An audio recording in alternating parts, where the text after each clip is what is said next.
샬롬 초인류 정상국가 21번째 제7장 글로벌 코리아 인플루언스 국제 분쟁. 대한민국은 글로벌 시대의 도래에 맞춰 세계를 지렛대로 삼아 단군 이래 최대의 정성기를 이루어냈다. 비록 영토는 작고 나라는 분단되어 반쪽짜리 한반도이지만 K브랜드로 상징되는 경제, 사회, 문화적 파급력은 실로 세계적인 수준으로 발전했다. 과거 1950년대만 하더라도 우리나라는 산소 호흡기나 다름없던 미국의 원조 없이는 국가 운영 자체가 불가능한 나라였다. 당시 미국의 17억 달러 원조가 대한민국 정부 예산 절반에 가까운 액수였고 일제치하 35년 수탈에 이어 한국 전쟁까지 거친 나라의 미래는 절망스러웠다. 그랬던 대한민국이 오늘날 세계 유일의 원조받던 나라에서 원조를 해주는 나라로 변화했을 뿐만 아니라 초인류 DNA를 내세워 글로벌 기업과 K-팝 한류 등을 선도하는 세계 10대 경제 대국으로 성장했다는 것은 한마디로 기적이다. 문제는 이 자랑스러운 기적의 신화가 새로운 글로벌 소용돌이 속에서 과거 영웅담으로 전락할 대위기에 처해 있다는 것이다. 무엇보다 글로벌 감각과 정치적 상상력이 부재한 정부의 무능이 초인류와 선도형 경제를 만들어내고자 하는 민간 기업과 개인의 노력을 도려 막고 있는 실정이다. 가장 대표적인 예로는 최근 미국 뉴욕 증권거래소에서 상징된 쿠팡이다. 삼성과 현대 등 초인류 기업들을 배출한 대한민국이지만 코리아 디스카운트로 인해 쿠팡의 꿈은 우리나라가 아닌 미국의 자본시장을 선택했다. 무엇보다 기업을 압박하는 정치적 개입과 규제 그리고 자본시장의 후진성 등은 스타트업과 벤처들의 레버리지 효과를 초반부터 가로막고 있다. 많은 IT 종사자들은 알고 있겠지만 미국의 페이스북과 아이팟 이전에 대한민국의 아이러브 스쿨과 아이리브가 먼저 등장했다. 문제는 퍼스트 펭귄은 우리였음에도 불구하고 글로벌 자본력이 뒷받침된 미국 기업들이 결국은 역사의 승자가 되어 세계 시장을 제패했다는 것이다. 글로벌 스탠다드를 지향하는 대한민국의 정치적 리더십이 그 어느 때보다 중요하다. 무엇보다 시대착오적 세계관에 갇힌 운동권 세대의 어설픈 대수용 민주화 정치는 하루빨리 수정될 필요가 있다. 우리나라를 압박하는 글로벌 뉴노멀 시대의 진짜 경쟁자이자 적은 바로 대한민국을 둘러싼 글로벌 패권 흐름인 만큼 한반도를 둘러싼 미국, 중국, 일본에 대한 이해를 비롯하여 중대한 위협인 북한에 대한 국가적 전략 그리고 대만과 아시안 등 신흥시장 개척 등에 관한 포괄적인 정사진을 다각도로 구상해 볼 필요가 있다. 이번 장에서는 갈수록 격화되고 있는 미중 패권 전쟁과 코로나19 이후 대한민국이 수립해야 할 외교 안보 전략에 대한 논의를 중심으로 언급하고자 한다. G2 경쟁 시대 미중 패권 전쟁에 대한 고찰. 미중 패권 전쟁은 과거 1960년대 미일 패권 다툼과 유사하며 큰 이변이 없는 한 세계 패권을 둘러싼 G2의 경쟁 시대는 앞으로 10년 이상 지속될 것으로 보인다.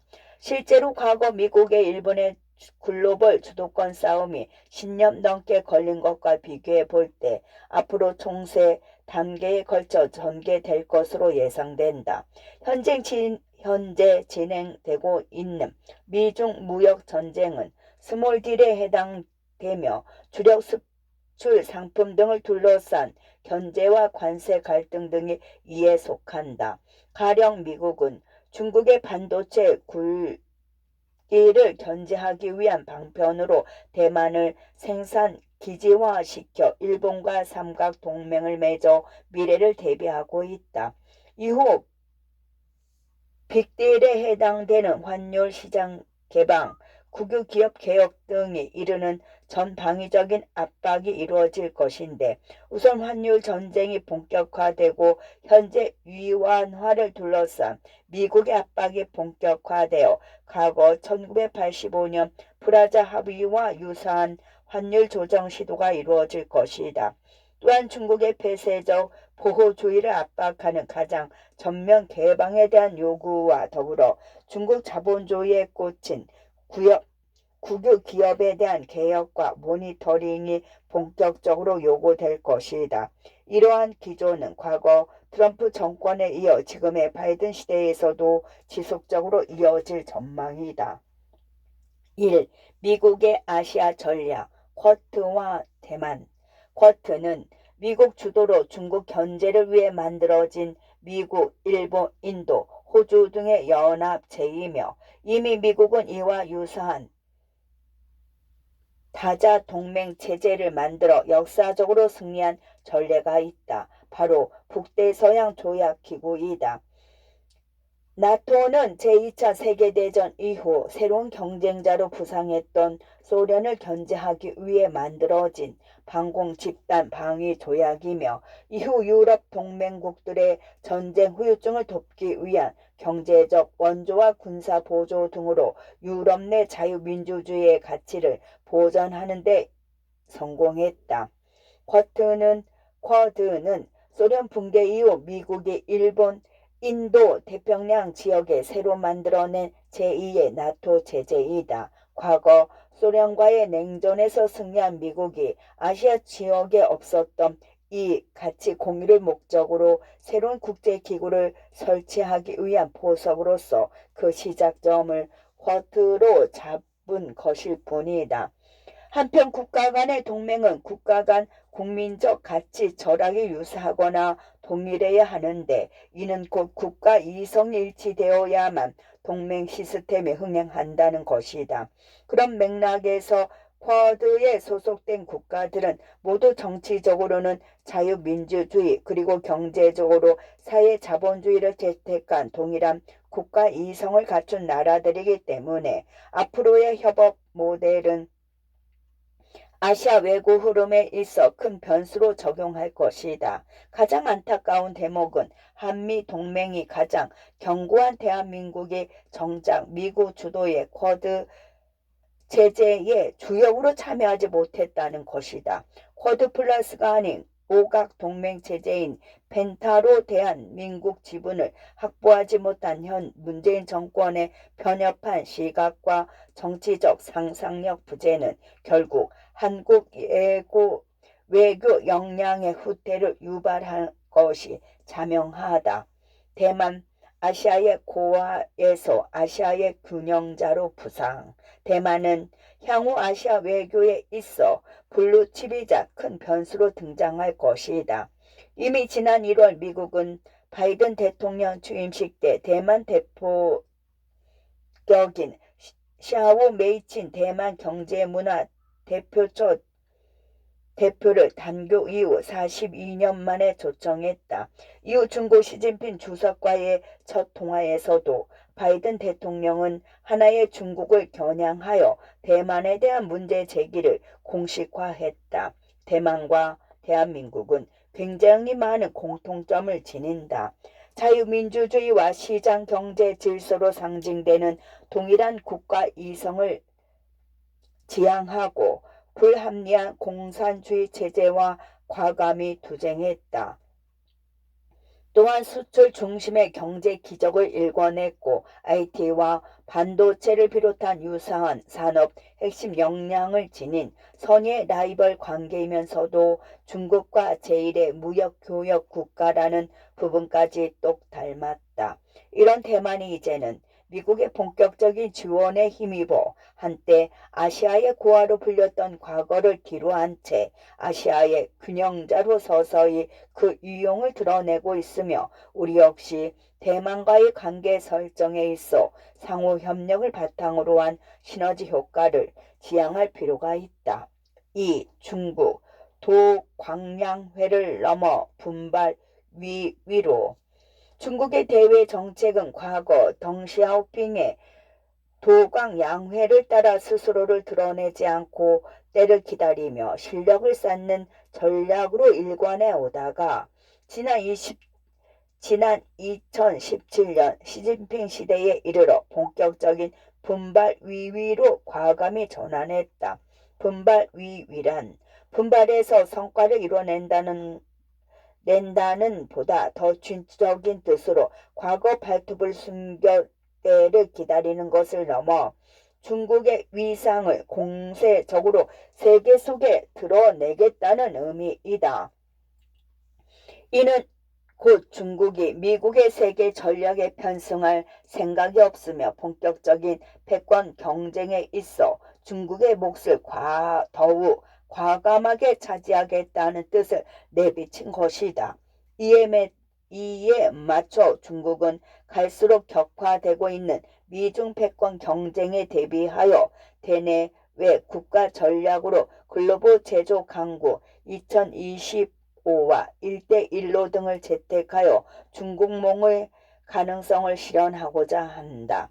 글로벌 제조 강국 2025 대내외 전략인 글로벌 제조 강국 2025 전략은 말 그대로 중국의 글로벌 제조 강국 위상을 위한 로드맵으로 2049년 건국 100주년에 맞춰 미국을 넘어선 제조대국 선언을 목표로 한다. 4대 공동과제로는 혁신 능력 제고, 품질 제고, 제조업 정보화 결합, 녹색 성장 등을 설정하고 있으며 시장 진입 제조를 개혁시켜 민간의 시장 참여 자율성을 강화하고 네거티브 시스템 도입을 바탕으로 시장 개방에 대비하고자 한다.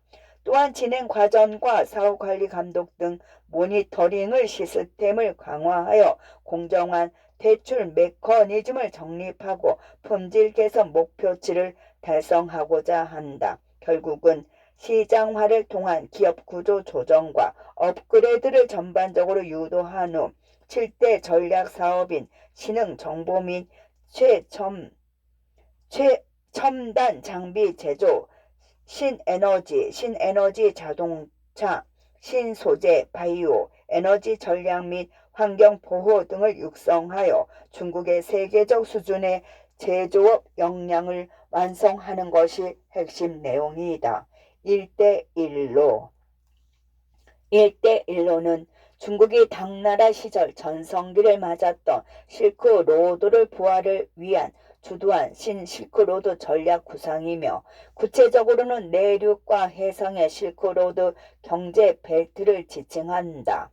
35년간에 이르는 긴 시간 동안 고대 동서양의 교통로인 현대판 실크로드를 다시 구축해 35년간 2014에서 2049년에 이르는 긴 시간 동안 고대 동서양의 교통로인 현대판 실크로드를 다시 구축해 중국과 주변 국가의 경제, 무역, 협작 확대의 길을 열어 중국의 아시아 태평양 영향력을 국대화하겠다는 대외 전략인 것이다. 실제로 중국은 미국과 일본이 주도하는 세계은행과 아시아개발은행을 겨냥하여 자국 주도로 아시아 인프라개발은행 이하를 2016년도에 출반시킨 후 실질적인 1대1로 프로젝트의 자금 유치 역할을 담당하게 하고 있다. 여기에 인접 국가들과의 협력을 바탕으로 대외 항구 개척을 통해 에너지 수급 루트를 집중적으로 개발하고 있다.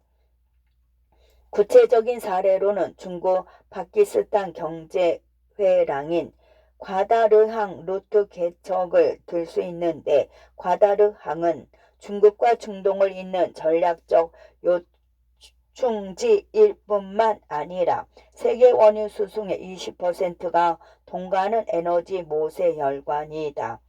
또한 해상 루트 내 군사적 주도권 확보에 필요한 난사 군도에 콘크리트를 부어 만든 인공섬과 각종 군사 기지를 설치하여 남중국해와 동남아 해상 지역 내에서의 군사적 위를 점하고자 한다. 중국, 지금까지 어떻게 성공했는가?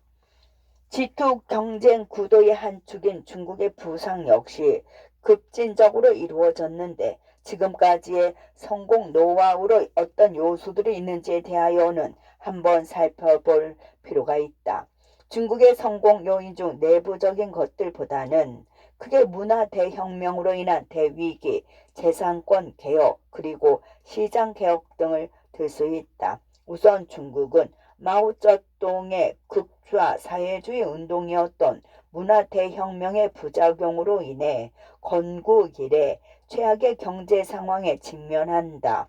이런 위기 가운데 덩샤오핑은 경제 개혁을 도모하기 위해 천원을 기용하여 1979년 농업의 자율화와 소규모 작업조에 할당량 초과분의 자유화를 인정하기 시작했다. 이를 시작으로 폭발적인 농업 신장을 비롯한 산업 및 노동시장에서도의 효율화 달성에 성공하게 된다. 이후 서류상 국가 소유의 사회주의를 지향하나 실질적으로는 개인 소유나 다름없는 중국식 공기업으로 재산권 개혁의 성과를 거둔다. 마지막으로는 사회주의 시장 경제를 확정되어 1994년부터 대대적 시장 개혁을 진행하여 3개 대표론, 노동자, 농민, 지식인을 새롭게 내세웠으며 유진 유태 합의를 통해 국민 경제에서 절대적 우위에 있던 국영 경제에 대한 민간이 진출하면 국영 기업이 물러나도록 조정해 주어 엄청난 경제적 붐을 일으키게 된다. 중국 성장의 외부적 성공 요인으로는 급속한 산업기술 발전과 국제 질서 변화 등을 들 수 있다. 우선 중국은 최신 교통, 통신 기술을 적극적으로 자국 산업 내에 도입시켜 평균 성장 속도를 기하급수적으로 앞당길 수 있었다. 국내 기존 인적 물적 차원의 강점을 최신 기술의 이점과 혼합시켜 세팅 비용을 크게 절감시켰으며 해외 기술 이전 토대까지 마련하는 데 성공한 것이다. 국제질서 변화 또한 덩샤오핑의 흑묘 백묘론에 입각한 개혁 개방 정책이 성공을 거두는데 유리한 여건이었고 여기서 중국은 글로벌 제조 공급자 역할을 자처하여 막대한 해외 자본 유치를 통해 스스로를 세계의 공장으로 자리매김시켰다. 이후 광범위한 내수 시장과 자체 경쟁력 강화를 통해 해외 주요 기업들과의 합작 투자를 활성화시켜 고부가 가치 산업 영역에까지 적극적으로 진출하는 데 성공한다. 베이징 컨센서스. 중국은 자국 성장 성공 신화에 힘입어 지난 2004년에는 칭화 대교수 조슈아 라모가 중국 고유의 사회주의 발전 모델인 베이징 컨센서스를 발표하기에 이른다. 이는 미국식 시장 경제 체제의 대외 확산 전략인 워싱턴 컨센서스를 대항한 중국의 글로벌 대외 확산 전략 모델이라고 볼 수 있다. 구체적으로는 강한 정부의 통제력을 발판으로 국영경제 생산 수단을 국가가 독점하고 국가기관이 관리 운영하는 중국만의 모델이 주요했음을 주장하며 조화롭고 균형 잡힌 발전 전략과 더불어 타국의 주권 존중과 내정 불간섭을 원칙으로 하는 내용 등으로 구성되어 있다. 베이징 컨센서스를 뒷받침하는 성공 사례들로는 베이징 올림픽, 고속철, 글로벌 금융위기 속 9% 성장 달성 등을 들 수 있으며 힘을 집중해 큰일을 이루었다라는 사회주의 강령식과 민족주의적 자부심이 결합되어 나타난다고 볼 수 있다. 결론적으로 베이징 컨센서스는 미국 주도의 글로벌 스탠다드를 수정하여 중국의 전통 철학 사상과 자국의 성공 모델을 세계적으로 과시하고 이를 실질적으로 확산시켜 중화 패권주의를 완성하고자 하는 중국의 야심이 반영된 것이다. 중국의 잠재 리스크. 지금까지 중국의 부상은 인상적이었으나 실제 중국이 미국을 압도하는 제국이 될 수 있는지의 여부는 전혀 다른 차원의 문제이다. 적어도 덩샤오핑의 개혁개방 노선을 통해 사회주의와 자유민주주의 등을 적절히 조화시킨 건전한 중국식 발전 모델이 자리 잡았을 때만큼은 중국의 잠재성 실현 과정은 경이로운 수준이었다. 그러나 10년 권력 교체를 포기한 채 시진핑 장기 집권 체제로 점차 정치 권력 독점을 꾀한다는 점과 기존의 도광양회를 버리고 분발 위위로 전환되어 가는 과정에서 주변국과 동맹국들에 대한 고압적인 갑질 외교를 보였다는 점 등은 큰 핸디캡으로 지적된다. 아울러 경제와 신화 이면에 도사린 중국 경제의 부실 역시 아킬레스건으로 작용할 공산이 크다. 진나라 절대 권력으로 회귀한 중국의 권력 리스크. 현재 중국 시진핑 주석의 리더십은 덩샤오핑의 권력이양 전통을 깨뜨리고 1인 독재 체제로 귀결되는 것을 특징으로 한다. 실제로 시진핑 주석은 고대 진시 황제를 능가하는 절대 권력자로 군림하여 21세기 시황제로 불리고 있다.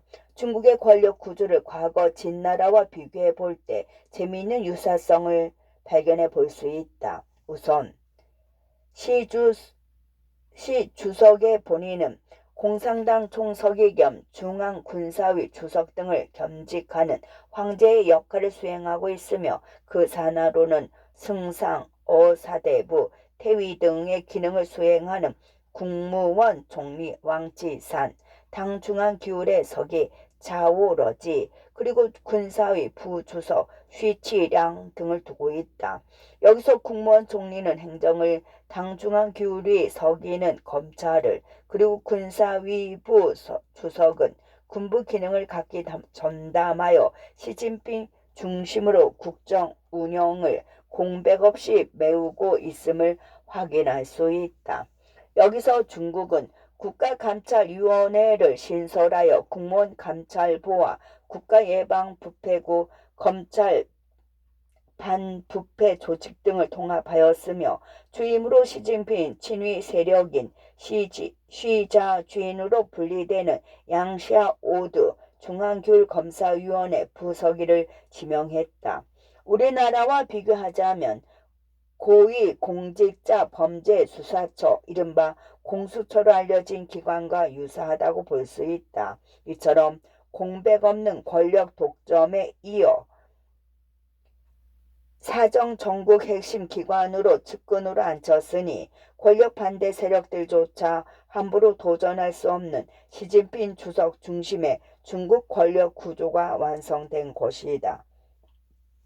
과거에도 시진핑 주석과 정치적으로 최대 경쟁 관계에 놓여 있던 4인방은 권력 대립 끝에 철저히 몰락하고 말았는데 전 총징인 서기 보시라이, 전 정범위 서기 지용 융캉, 전당 군사위 부주석 쉬차이 허우, 그리고 전 중앙 판공정 주임 링짜화 등이 비운의 주인공들이다.